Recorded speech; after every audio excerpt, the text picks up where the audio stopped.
बंडी को इंग्लिश में क्या कहते हैं ये आज के इस वीडियो में सीख लेते हैं। बंडी को दो तरीके से इस्तेमाल किया जाता है। कुछ जगहों पर जो बनियान होती है यानी कि जो हम कपड़ों के नीचे बनियान पहनते हैं उसको बंडी कहा जाता है।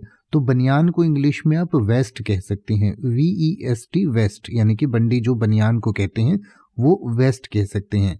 इसके अलावा कई बार जो 3 पीस वाला जो सूट होता है यानी कि जो कोट पैंट होता है उसमें जो शर्ट के ऊपर पहनने की बिना बाजू की जो एक जैकेट होती है उस जैकेट को भी बंडी कहा जाता है। यानी कि आपने देखा होगा जो होटल के वेटर वगैरह जो कई बार पहनते हैं तो ऊपर से वो एक ब्लेजर पहनते हैं, ब्लेजर के अंदर एक छोटी सी बंडी पहनी होती है, एक जैकेट पहनी होती है जिसके बाजू नहीं होते, तो उसको बंडी कहा जाता है। इसके अलावा कई बार ऊपर से पहनने वाली जो जैकेट होती है यानी कि जैसे जैकेट पंडित जवाहरलाल नेहरू पहनते थे उस तरीके की जैकेट को भी कई बार बंडी कहा जाता है, जिसे आम भाषा में नेहरू जैकेट भी कहते हैं।